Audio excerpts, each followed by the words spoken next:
Hello, my name is Glen T. Martin. I'm the president of the World Constitution and Parliament Association, and I would just like to talk with you for 3 short minutes about the terrible situation that we're in our world, that we're all facing in our world, and about the possibilities of redeeming ourselves from that situation.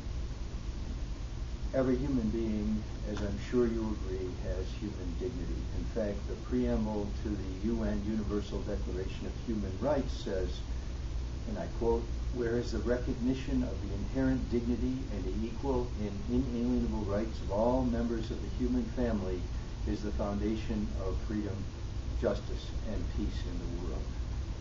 How do we recognize that inherent dignity of every human being and establish freedom, justice, and peace in the world? As far as I've been able to see, as a lifetime of philosophical thought and reading, the only possible solution is the ratification of the Constitution for the Federation of Earth.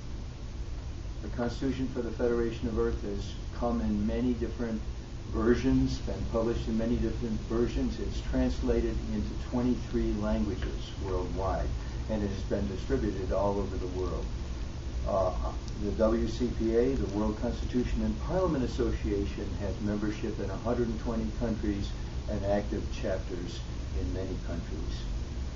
If we're going to realize this human dignity, we have to face the fact that our world is in grave danger because of the immense power of multinational corporations, the immense power of the huge banks and banking concerns, and the immense power of militarism, especially as located in the most powerful military center ever in human history, the Pentagon in Washington, D.C.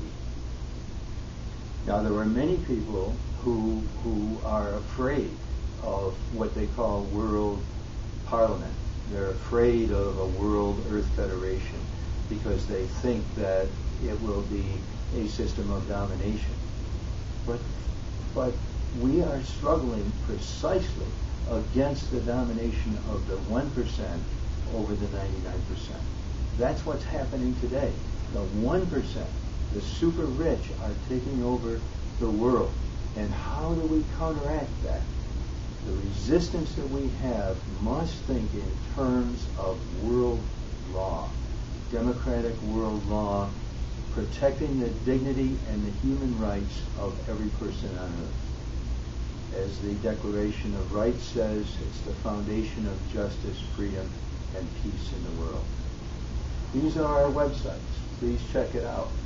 www.worldproblems.net, www.wcpa.biz, www.EarthFederation.info.